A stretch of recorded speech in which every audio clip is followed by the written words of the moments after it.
Durante la historia y el contexto histórico del Imperio Romano se popularizó una frase que todavía persiste hasta nuestros días, pero que sin embargo en su momento esa frase surge como la demostración del poderío romano en la extensión territorial.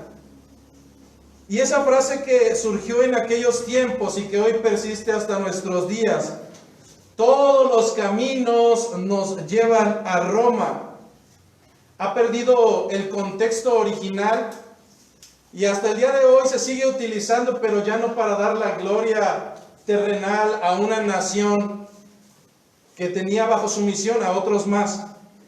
En la actualidad, no son pocos los que utilizan este tipo de frases para poder justificar su camino impío, su camino pecaminoso, y a través de frases como esta quieren hacer pensar a los demás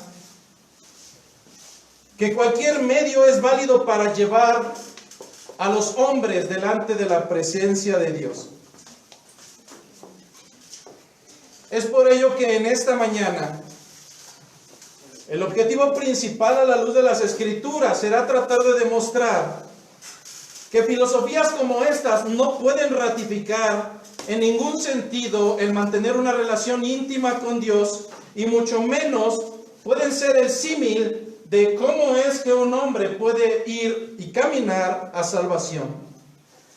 Es mi deber en esta mañana buscar que como creyentes de este lugar vivamos no de los dichos ni de las costumbres que nos hayan sido inculcados o que hayamos aprendido a lo largo de nuestro caminar, sino que como iglesia caminemos bajo la voluntad de Dios descrita en sus Escrituras. Es por ello necesario que en esta mañana no trate de entretenerte con mis palabras personales, sino que dejemos lugar a las Escrituras y que sean ellas las que hablen a nuestra vida, a nuestro corazón, a nuestro caminar. Es por ello que en esta mañana vamos a dar continuidad a la predicación expositiva que hemos venido trayendo desde el inicio de este punto de misión. Y la semana pasada concluíamos en el capítulo 7 de Mateo, versículo 12. Luego entonces el día de hoy daremos continuidad a partir del libro de Mateo, capítulo 7, versículos 13 y 14. Libro de Mateo, capítulo 7, versículos 13 y 14.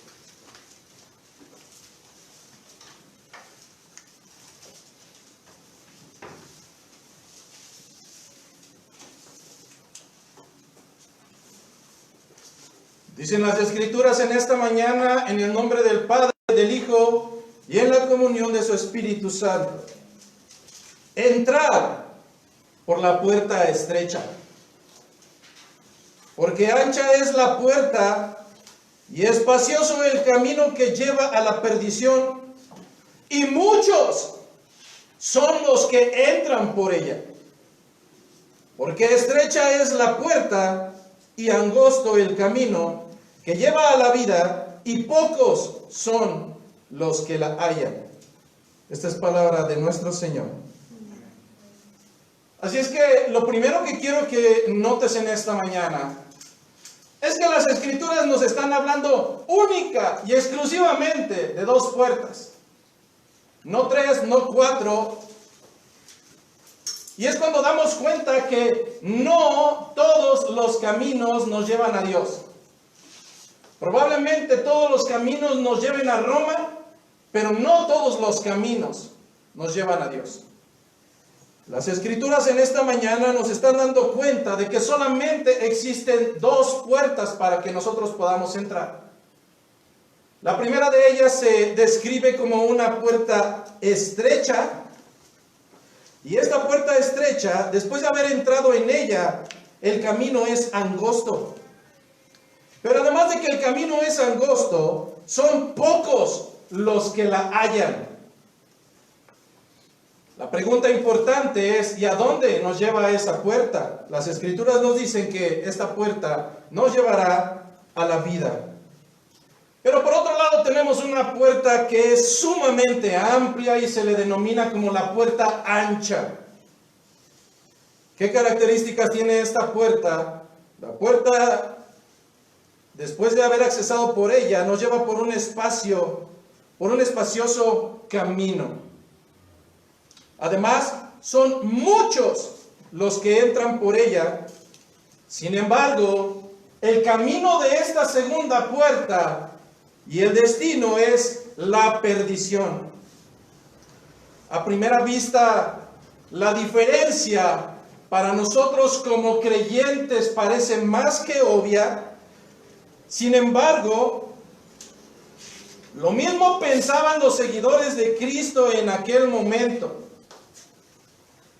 Un ejemplo que es fascinante en las Escrituras y que nos da muestra de cómo fácilmente podemos ser engañados, lo podemos encontrar en las Escrituras cuando se nos habla acerca del trigo y la cizaña. Cuando las Escrituras nos hablan del trigo y la cizaña, dice que el dueño de ese espacio, el sembrador, salió a sembrar y sembró buena semilla. Pero sin darse cuenta vino el enemigo y puso semilla que era incorrecta. Cuando las personas se dieron cuenta de que había trigo, pero que además había semilla que era incorrecta, le dijeron al amo, ¿quieres que la cortemos? Sabiamente él dijo, no, déjalas que crezcan juntas y en el tiempo que den su fruto, en el tiempo de la siega, haremos lo necesario. Cuando te comienzas a preguntar por qué es que no permitió que desde el principio creciera el trigo solamente, y por qué dejó que creciera junto a él la cizaña, lo podemos comprender porque cuando tú vas con un agricultor, incluso el agricultor no puede diferenciar entre una y otra. Son similares, prácticamente idénticas.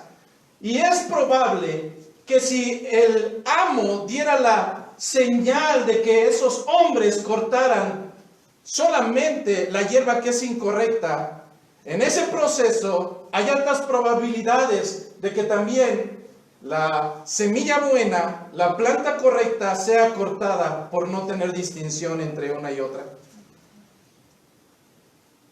Y entonces, ¿cómo es que pueden diferenciarse? El agricultor sabe que habrá un momento específico donde ambas comenzarán a denotar diferencias abismales. Y este momento solamente llegará cuando estas plantas comiencen a dar sus frutos. Mientras toda su vida parecía que caminaban iguales, eran regadas con la misma agua, recibían el mismo sol, el mismo abono, y tal pareciera que eran idénticas, que podían engañar a cualquier persona, incluso al experto que se ha dedicado toda su vida a ese menester. Pero es hasta el tiempo que dan su fruto que puedes identificar cuál es una planta correcta y cuál no lo es.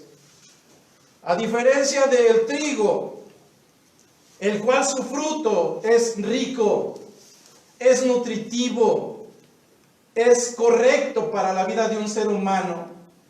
El fruto de la cizaña, si una persona lo ingiere, se va a intoxicar. Llegado el tiempo, entonces será necesario hacer con la cizaña lo que es necesario hacer. No sirve.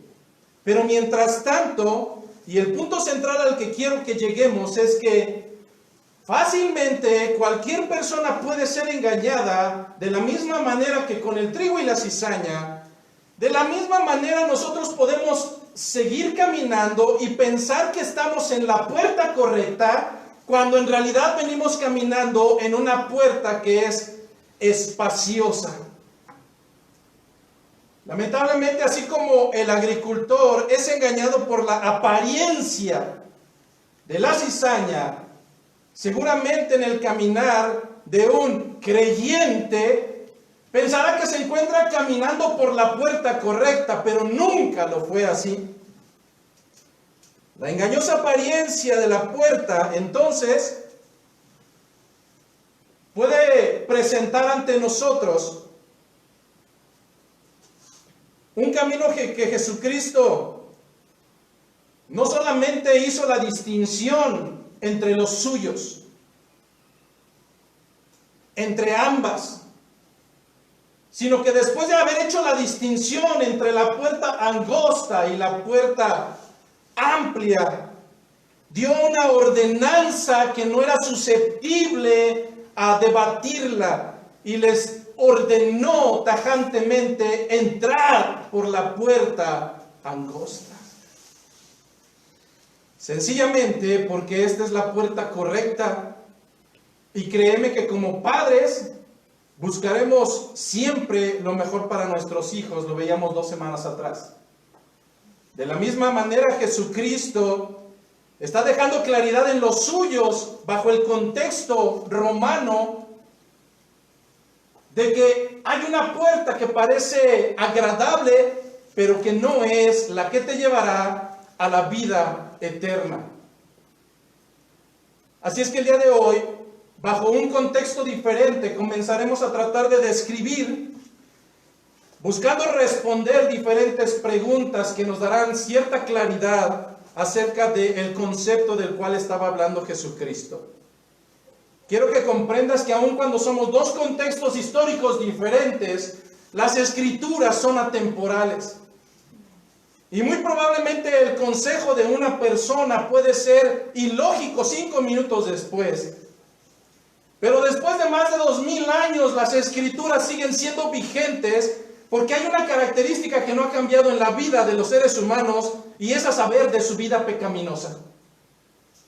Y es por eso que tanto el hombre de la época de Abraham como el hombre que vive el día de hoy es susceptible a que este manual de vida confronte su vida pecaminosa. Así es que algunas de las preguntas que trataremos de contestar en esta mañana serán las siguientes. ¿Quién o qué es la puerta? Tanto una como la otra. ¿Por qué la puerta tiene estas características? ¿Quiénes son aquellos que entran o en una o que entran en la otra? Pero creo que lo más importante será tratar de contestar en esta mañana es ¿a dónde te llevará el camino de cada una de esas puertas? Así es que comencemos en esta mañana a hablar de la puerta engañosa, aquella la cual puede estar delante de nosotros y la cual no comprenderemos, y probablemente estemos en ella hoy en día. Estamos hablando de la puerta ancha. Cuando nosotros hablamos de la puerta ancha, estamos hablando de una puerta que nos lleva hacia el engaño. Al igual que la cizaña, parece la puerta, se ve como la puerta, percibimos que tiene la funcionalidad de la puerta, pero no es la puerta correcta. La característica que tiene esta primer puerta es que es ancha, y la característica de tener una total amplitud lleva implícito el tener una permisión. Es tan ancha que por medio de ella no solamente podrás pasar tú cómodamente, sino que además de que puedas pasar tú, podrás llevar contigo algunas cosas extraordinarias. Por esta puerta ancha, engañosa, podrás entrar tú y tus mejores virtudes personales, pensando que por medio de tus obras habrás de obtener algo. Por medio de esta puerta ancha y espaciosa, no solamente podrás entrar tú, y no solamente podrás llevar tus mejores obras moralistas de esta tierra, sino que además también podrás entrar con una serie de pecados con los cuales te has sentido ya sumamente cómodo y no estás dispuesto a hacer a un lado. Pero la puerta es tan espaciosa que no solamente puedes entrar con tus mejores virtudes y atributos porque tú eres bueno, porque tú eres lo mejor que nos pudo haber pasado. Y no solamente puedes entrar con tus mejores pecados porque no estás a un lado, sino que además por esta puerta espaciosa y ancha puedes entrar con tus deseos, con tus anhelos, con todo aquello que te lleva a no negarte a ti mismo. En esta puerta tan cómoda, nosotros podemos recordar bajo el contexto de Mateo, que si ciertamente se encuentra en otro contexto, Jesucristo le está hablando a una nación que por más de 1500 años habían estado totalmente convencidos de que vivían en libertad y de que vivían sin ningún temor, porque el reino de los cielos, del que se había hablado en el libro de Daniel, estaba a su disposición por el simple hecho de pertenecer a la descendencia de Abraham. Los primeros judíos que conocieron del Evangelio, bajo su percepción no tenían preocupación, porque descendencia de Abraham somos y nunca hemos sido esclavos. Sin embargo, aparte de que ellos tenían la noción de que el acceso por la puerta correcta era meritoria en relación a su dependencia genealógica, también tenían consigo otros elementos para poder entrar, pues vivían una vida sumamente religiosa. Hoy en día nos podemos dar cuenta que esa vida religiosa es menos que basura. Una vida moralista para quedar bien delante de los demás no es más que basura. Porque cuando nosotros buscamos agradar al hombre, estamos dejando de lado que a quien debemos de agradar es al Señor. Por esta puerta de religiosidad, si bien ante los hombres podías tener una careta, se encontraba ausente de algo que Jesucristo comenzó a demandar de los suyos desde el primer momento en que comenzó su ministerio. Dentro de esta vida religiosa no había frutos dignos de arrepentimiento. No los había. Solo era una puerta falsa por donde el engañoso corazón de los religiosos les aseguraba un lugar en el paraíso. Vamos a nuestras escrituras, al libro de Juan, capítulo 8. Para que demos cuenta de la noción que tenían estos primeros hombres. Y te darás cuenta de poco a poco, Juan 8:31. Te darás cuenta de poco a poco que no somos muy distantes a aquellos hombres religiosos que se estaban engañando a sí mismos. Juan 8:31. Dijo entonces Jesús a los judíos. ¿A quiénes judíos? A los que habían creído en Él. No le estaba hablando a todos.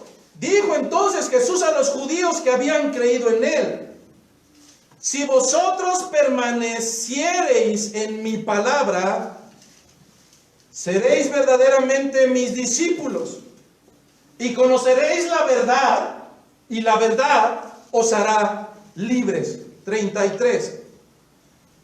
Le respondieron: linaje de Abraham somos y jamás hemos sido esclavos de nadie. ¿Cómo dices tú, seréis libres? Jesús les respondió: de cierto os digo, que todo aquel que hace pecado, esclavo es del pecado. Y el esclavo no queda en la casa para siempre, el Hijo sí queda para siempre. Así que, si el Hijo os libertare, seréis verdaderamente libres. Bajo este contexto podemos identificar en esta cita bíblica 3 características que irán demarcando a los creyentes. Lo primero que podríamos pensar en nuestra época modernista es que es solamente necesario creer, pero creer de la manera terrenal en que creemos que esa planta es verde.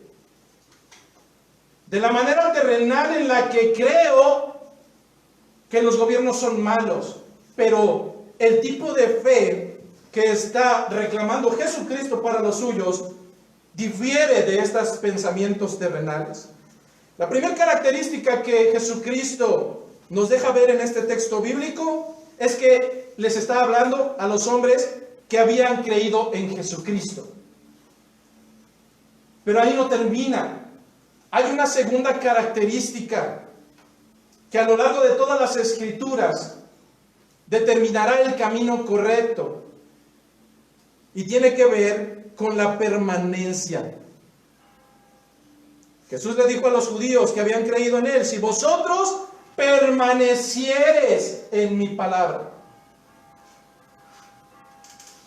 La puerta correcta no es para los titubeantes. Y durante el camino podemos tropezar y podemos tener un leve alejamiento. Pero la característica distintiva segunda es la permanencia. Sin embargo, hay una tercera característica. Solamente a través de la permanencia en su palabra y haber creído en Él, el hombre será libre del pecado que lo esclaviza. Así es como dentro de la puerta estrecha, de la puerta engañosa, de estas 3 características solamente podemos encontrar una. Sin embargo, aun cuando la podemos encontrar en esta puerta que es ancha, esta primera característica incluso la llevamos mediocremente. ¿Creer en Jesucristo? Claro, hermano, claro que creemos en Jesucristo. Pero yo puedo salir, y tal vez el ejemplo va a sonar redundante, pero puedo ir a Avenida Universidad, preguntarle a una prostituta: ¿crees en Jesucristo? Y me dirá que sí. Pero hay 2 características más, las cuales encontramos ausentes en esta puerta que es sumamente espaciosa. Segunda característica que no podemos ver: no hay permanencia. Podrás decirme que crees. Los demonios creen, tiemblan ante el nombre de Jesucristo, pero no se sujetan. No hay permanencia. Pero sobre todo, en esta puerta falsa, en esta puerta amplia, no hay evidencia de libertad del pecado. Y no estoy hablando de que de un día a otro seas el hombre o la mujer perfecta. Pero al menos tiene que haber evidencia de que Jesucristo está trabajando en tu vida. Y de que el que eres hoy no es el que era ayer, ni antier, ni hace un año. Recordemos que la santidad de nosotros es progresiva. Y de la misma manera que nos es imputada por parte de nuestro Dios, hay un compromiso que nosotros debemos de tener en nuestra vida diaria y en donde nuestra capacidad de toma de decisiones debe de saber decidir lo que es correcto de lo que no es correcto, de lo que agrada a Dios a lo que no agrada a Dios. Pero todo esto se encuentra ausente en esta puerta que es amplia, que es espaciosa. Y es que de acuerdo al libro de Proverbios capítulo 14 versículo 12, hay caminos que al hombre les parecen derechos, pero su fin es camino de muerte. Y de verdad, hoy te puedes encontrar una cantidad extraordinariamente inmensa de hombres y mujeres que caminan por una puerta espaciosa, donde dicen creer en Jesucristo, pero no hay permanencia y no hay evidencia de libertad del pecado, pero no pasa nada. Es por eso que hoy en nuestros días no estamos exentos de confundir entre estas puertas. Pero existe aún un peligro y una situación todavía mucho más aberrante. Y no es el hecho de que nosotros estemos en la puerta amplia, espaciosa, sino que además estamos totalmente convencidos de que seguir por ese camino es lo mejor que puede haber pasado en nuestras vidas.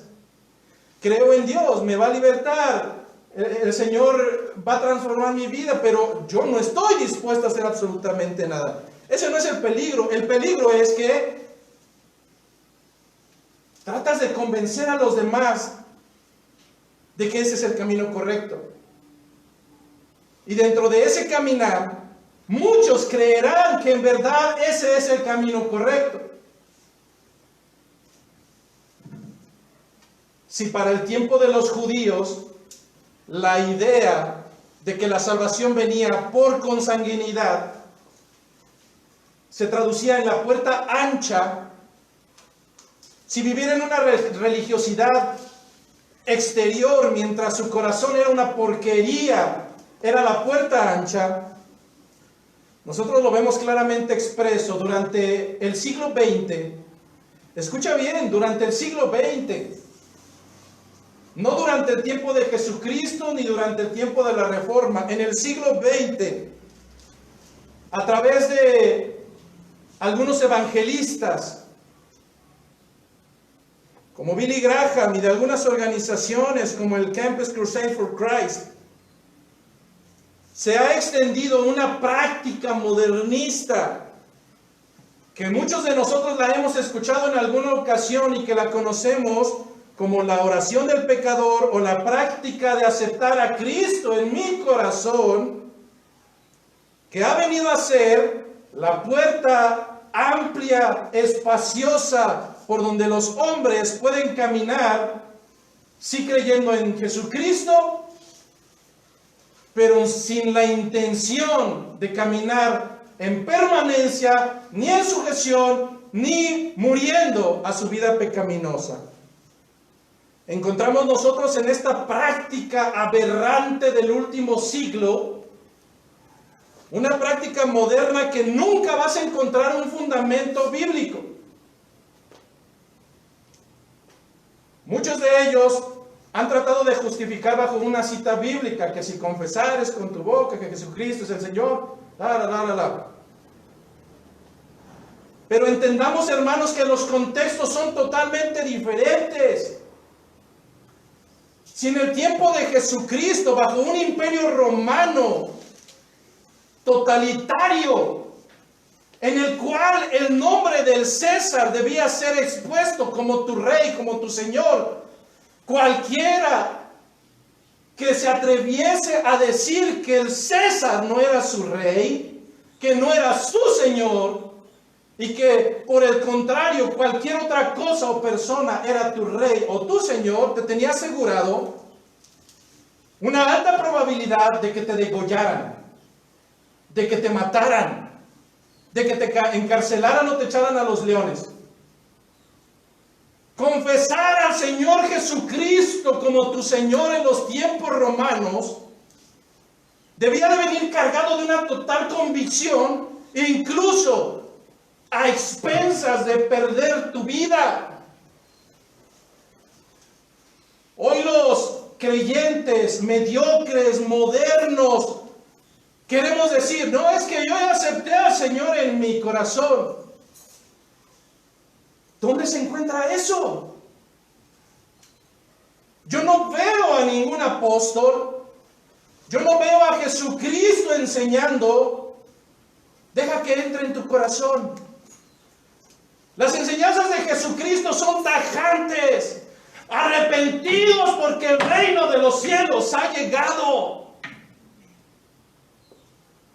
Por eso es como hoy en nuestras vidas probablemente estamos viviendo una práctica que no tiene un antecedente práctico, que hace pensar, a las personas que tendrán salvación cuando su vida no da evidencia, no da muestra de que en verdad son nuevas criaturas? En verdad estamos viviendo tiempos peligrosos donde los hombres se han amoldado a un cristianismo dentro de sus propias perspectivas ligero, donde existe una promesa de salvación, pero se encuentra ausente de las consecuencias del Evangelio, donde las personas no están dispuestas a negarse a sí mismas, tomar su cruz y seguir a Cristo, donde los hacedores de maldad, viviendo bajo desobediencia de la voluntad de Dios, prefieren hacer su propia voluntad porque eso es lo que les satisface. No es por nada fortuito que versículos más adelante, Jesucristo, después de hablar acerca de esto, les ponga sobre aviso a los suyos que en los tiempos postreros vendrán engañadores, falsos profetas que vistiéndose con piel de oveja, en realidad son lobos rapaces. ¿Por qué? Porque por falsas enseñanzas, muchos llegarán al final del camino totalmente engañados, pensando en que verdad estaban viviendo un evangelio, un cristianismo real, cuando en verdad solo vivieron caminando a través de un camino totalmente placentero, espacioso, ancho. Lo que más me preocupa en esta mañana, como pastor de esta iglesia, es que hay una alta probabilidad que incluso el día de hoy haya gente sentada entre nosotros que siga pensando que el cristianismo es un club social donde puedo hacer lo que se me pegue mi gana. Y no es así. La puerta es tan ancha que puedes pasar con tus mejores obras. Así era lo que pensaba aquel fariseo cuando subió a orar y se encontraba al lado del publicano. Aquel fariseo comenzaba a orar y decía: te doy gracias, Señor, porque no soy como los demás. Ladrones, injustos, adúlteros, ni aún como este publicano. Ayuno 2 veces al día, 2 veces a la semana. Doy diezmo de todo lo que gano. Pero a final de cuentas, al salir de ese lugar, su oración no fue escuchada. Ese hombre soberbio que confiaba en sus obras como muestra de santidad, al final de cuentas, las Escrituras nos dicen que aquellos que se enaltecen, tarde que temprano serán humillados. A través de este evangelio falso, las personas no tendrán que sufrir el vituperio del cual nos habla el libro de Mateo, ni el rechazo del mundo. Es más, no tendrás que luchar contra la propia corrupción de tu vida pecaminosa. El camino que Satanás ofrece no tiene ningún inconveniente. Y por eso es tan atractivo.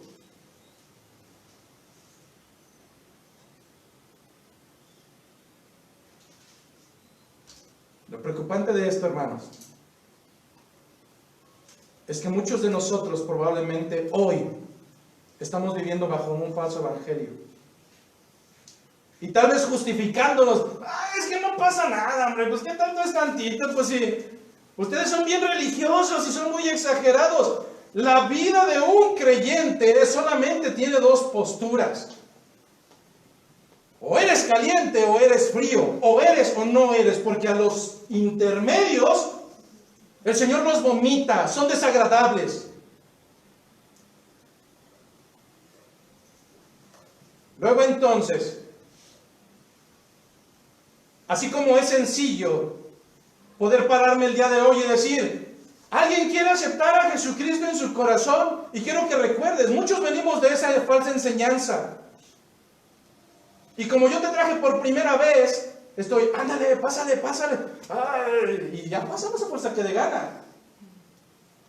Y cuando ya están todos ahí, vamos a hacer la siguiente oración, la cual se contradice porque son vanas repeticiones. Repitan después de mí: Pone un ejemplo Paul Washer. Incluso hay gente que dice, bueno, es que no tengo ganas. Bueno, yo lo voy a decir por ti. Tú nada más asientes con tu cabeza. ¿Qué clase de evangelio barato estamos dando? ¿Acaso Jesucristo es un limosnero para estar pidiendo que le acepten en su corazón? El Señor requiere más que eso. Requiere vidas congruentes, sacrificadas, negándose a sí mismos. Y ten por seguro que si habremos de hablar de un evangelio correcto, porque hasta el momento tal vez digo, bueno, ya nos digo todo lo que es incorrecto, y el tiempo tal vez no es mucho, pero entonces, ¿cuáles son las características de la puerta correcta? Las enseñanzas de Jesucristo siempre trajeron dos elementos distintivos para identificar la puerta correcta. El primero de ellos, arrepentimiento, que es muy diferente al remordimiento, y fe. ¿Por qué te digo que es muy diferente el arrepentimiento del cual predicó Jesucristo al remordimiento? Voy a tratar de poner un ejemplo. Pero cuando Judas, decimos en México, cuando a Judas le cayeron en la maroma y se dieron cuenta de lo que estaba haciendo, en Judas no había un arrepentimiento, hubo un remordimiento. Ay, ya se dieron cuenta que vendía el maestro. Y fue y trató de regresar las monedas. De ese tipo de remordimiento no. Puedes vivir pecaminosamente y cuando alguien se da cuenta que engañas a tu esposa, sencillamente puedes decir, híjole, ya me cayeron. Pues ni modo, no. El arrepentimiento del que está hablando Jesucristo es una transformación total de vida, pero nunca va a caminar alejado de la fe, porque no es el arrepentimiento según el mundo. Es una convicción total a través de Jesucristo. ¿Es esto lo que enseñó Jesucristo? No busque las citas, las voy a leer rápidamente. Marcos, capítulo 1, versículos 14 y 15. Esta fue la enseñanza de Jesucristo. Después que Juan fue encarcelado, Jesús vino a Galilea predicando el evangelio del reino de Dios, diciendo, el tiempo se ha cumplido y el reino de Dios se ha acercado. Acéptenme en su corazón. No, ¿verdad? Dice, arrepentíos. Arrepentíos y creed en el evangelio. En el evangelio de la otra iglesia, porque es diferente al de este, o en de la otra, porque es medianamente similar. No, hermanos, al final del camino no podemos llegar con excusas baratas de decir, bueno, es que no estábamos tan mal. Aquí está el camino, la verdad y la vida, y no hay otro más. No podemos desviarnos. Dice que aquel que cambiare al menos una jota o una tilde se ha llamado maldito, se ha llamado anatema. No puede haber un evangelio diferente, es el evangelio de Cristo. Pero no solamente Jesucristo era lo que enseñaba, también sus discípulos. El apóstol Pablo en el libro de Hechos, capítulo 20, versículo 21, escribe de esta manera, testificando a judíos y a gentiles acerca de ¿qué? Del arrepentimiento para con Dios. ¿Y de qué otra cosa? Y de la fe en nuestro Señor Jesucristo. Arrepentimiento, fe. Arrepentimiento, fe. Es por ello, hermanos, que de verdad en esta mañana te puedo decir, no hay medios evangelios, no hay evangelios parciales, no hay evangelios que no sean tan buenos o que no sean tan malos. Debemos de caminar en sujeción y en fidelidad a las Escrituras, y es por ello que no podemos enseñar algo diferente, algo que no corresponda al evangelio de Cristo. Fe y arrepentimiento son inseparables. Hablamos ya de la puerta espaciosa, hablemos ahora de la puerta estrecha. Y mientras la puerta amplia puede quedar a percepciones y decir, bueno, yo no creo que sea eso, yo creo que es el chip y el anticristo, cosas como esas, ¿no? Pero la puerta estrecha se dio a conocer a sí mismo. Y no tienes que buscar mucho. Libro de Juan, capítulo 10, versículo 7. Juan 10, 7 al 9.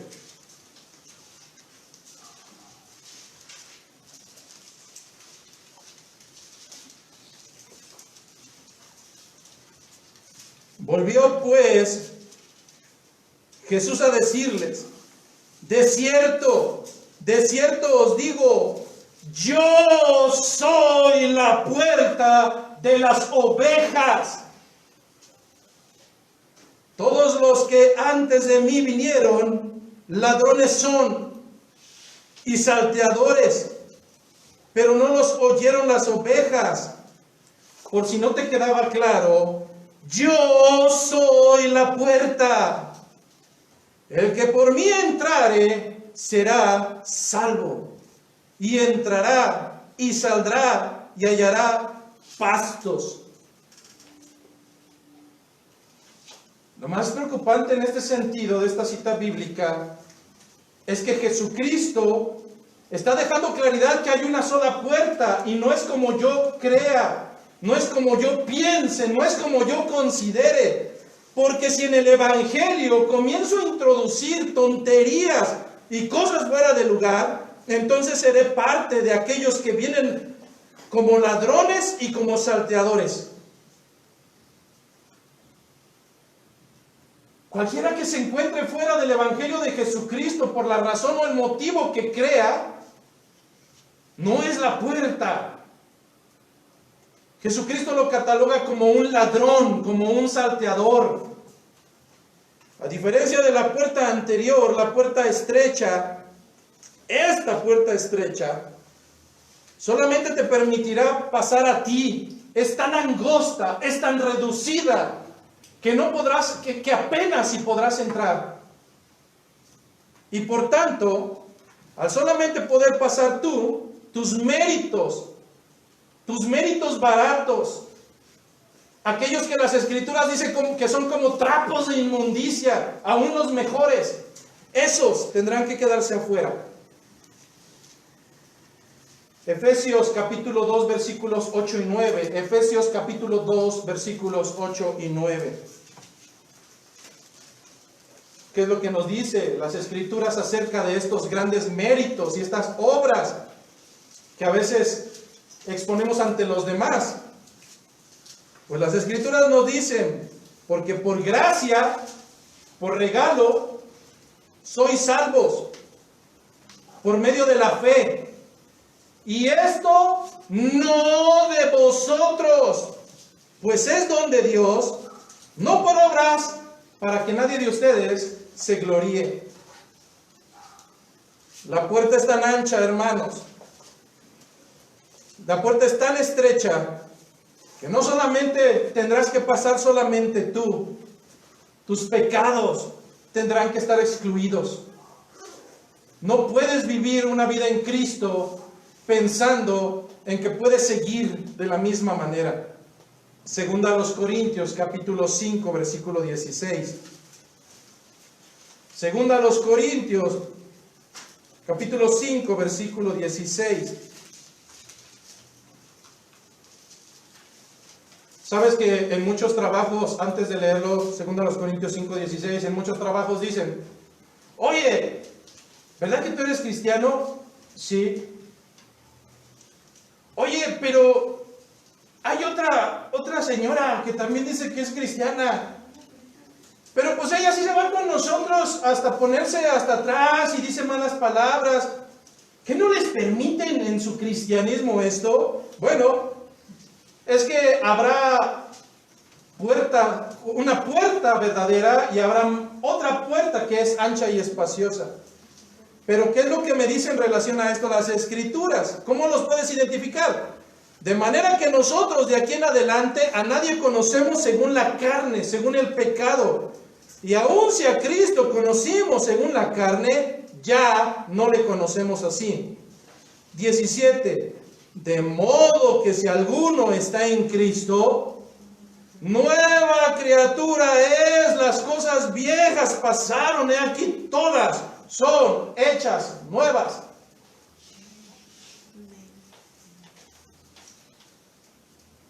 Yo diría en esta mañana de verdad que comenzaras a pensar dónde estás viviendo, dónde estás caminando.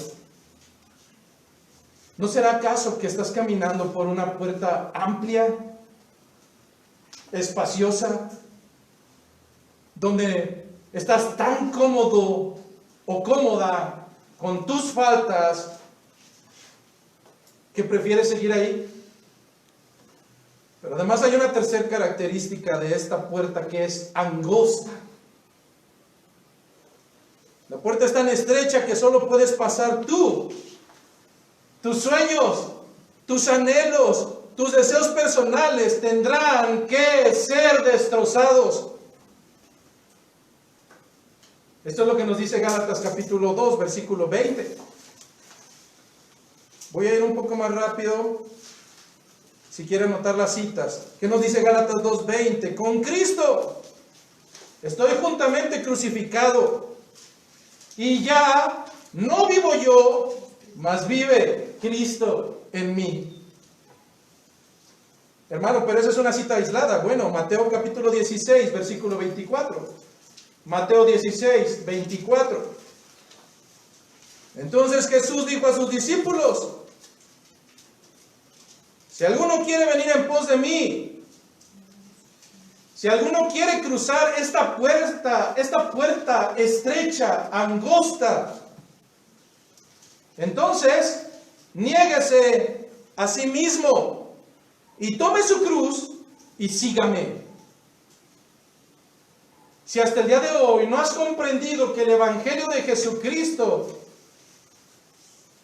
caminar en Él, haya una alta probabilidad de que tus anhelos, tus deseos, tus ansiedades terrenales tengan que salir a un lado, no has comprendido el Evangelio.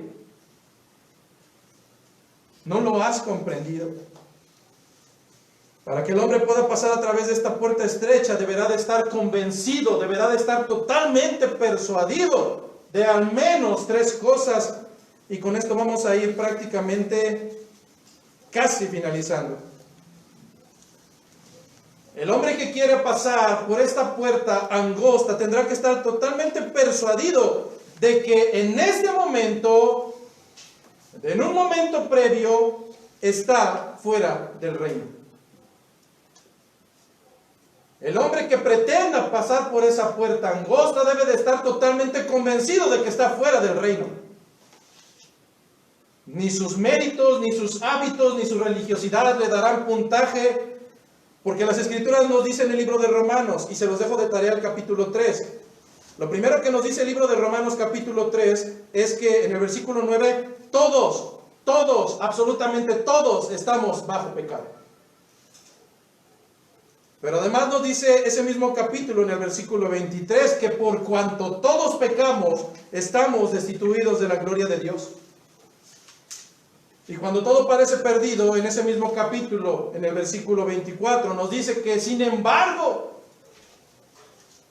justificados gratuitamente por su gracia, podemos ser mediante la redención que es en Cristo Jesús. De lo primero que debes de convencer a un hombre que no conoce la puerta angosta es de que vive en una vida pecaminosa y que no será por sus esfuerzos ni por sus méritos que pueda ingresar delante de la presencia, sino solamente a través de la justificación gratuita por gracia a través de Jesucristo. Si actualmente eres lo suficientemente bueno y no es necesario que cambies ni que haya cambios en tu vida, entonces ¿para qué te preocupas? Hay una segunda característica dentro de la cual el hombre tiene que estar persuadido, totalmente convencido de que no solamente hay una puerta, sino que necesita entrar por ella. Es responsabilidad del pecador el entrar. No debe de solamente quedarse a admirar y a contemplar la puerta. Hermano, pero es que somos reformados y la soberanía del Señor. Tenemos que estudiar más las Escrituras. Lucas capítulo 13, versículo 24. Lucas 13, 24. Y es que a veces queremos dejarle tener toda la responsabilidad al Señor. Y como el Señor me va a santificar y el Señor ya me llamó y me predestinó y me va a glorificar, pues entonces, no. Lucas 13:24 nos dice, esforzaos a entrar por la puerta angosta, porque os digo que muchos procurarán entrar y no podrán. Cuando te encuentras entre mujeres que no son tu esposa, ¿será responsabilidad del Señor el quitarte de ahí? No. El que está en Cristo, nueva criatura es. Y si sé que me gusta tomar lo ajeno, ¿para qué voy a lugares donde hay las probabilidades altas de hacerlo?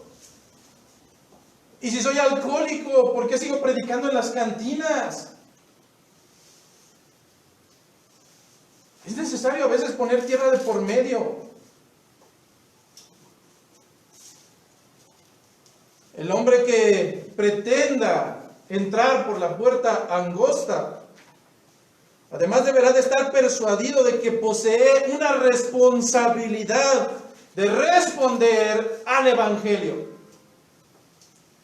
El Evangelio es lo mejor que nos ha pasado, pero tal parece que para muchos de nosotros sigue siendo una baratija, porque sigo perdiendo el tiempo en tonterías, cuando el Señor me ha enviado a ser un embajador del ministerio de la reconciliación. Lamentablemente, habrá gente en este lugar que no ha comprendido el Evangelio aun cuando haya estado tantos años en él, porque sigue sin tener un dolor por las almas. Sigue pensando que la salvación llegó a su vida porque él lo merecía. Pero el hombre que ha recibido gracia debe de estar totalmente persuadido y convencido de que tiene una responsabilidad total, pues Dios fue quien propuso que hubiera salvación en nuestras vidas, no a través de tus medios, no a través de modelos, cruzadas, no. Dice que fue a través de la exclamación del Evangelio, pero que además al Señor le plació que tú y yo seamos los emisarios de este mensaje de salvación. Él pudo haber mandado ángeles que se sujetan cuando les dan una orden, no como nosotros que todavía ponemos excusas. Él pudo bajar nuevamente él mismo y hacerlo, pero le plació que los suyos, y vuelvo a repetir, que los suyos hagamos ese trabajo. Lamentablemente hoy en día, muchos, dentro de los textos que había escrito, puse esto. Sin embargo, hoy en día muchos de ustedes, después lo rayoneé, dije, tal vez se me vaya a ofender a alguien. Sin embargo, hoy en día muchos de ustedes se justifican y justifican su pereza, desobediencia, bajo una mala interpretación de la predestinación que podemos encontrar en Efesios y en Romanos. La gente sigue argumentando, bueno, si ya están predestinados, si el Señor los glorificará, pues ¿para qué les predicamos? Simplemente porque al Señor así le plació. Simplemente porque los suyos escuchan su voz y obedecen. Aquí es donde el Evangelio a veces comienza a incomodar a muchos de los pasivos, de los tibios, de los mediocres, de los que caminan por la puerta ancha y espaciosa porque es tan delicioso ser creyente a medias, sin los rasgos ni las responsabilidades del Evangelio que el Señor ha tenido conforme a su voluntad para que yo continúe en esta tierra mientras tenga vida. Es importante que en esta mañana comiences a evaluar tu vida. Pero lejos de que tengas conmiseración contigo mismo y digas, no, es que yo no soy, y te vayas al mundo y te ensucies como cerdo, vayas durante estos días delante del Señor a suplicarle por misericordia, Señor, dame evidencia de que soy de los tuyos. Señor, si no he caminado en obediencia, dame fortaleza para hacerlo. Si aún sigo batallando con esta vida pecaminosa, dame, Señor, el querer como el hacer. Algo que te puedo asegurar en esta mañana es que el Señor jamás va a desechar un corazón que llega humillado delante de Él. Jamás. ¿Cómo puedes saber que eres uno de los suyos? Ve delante de Él. Ve delante de Él. Porque en los textos antiguos fue la promesa de que los suyos tendrían a su Espíritu Santo, el cual les haría caminar bajo sus estatutos. Hombres y mujeres perfectos no los hay.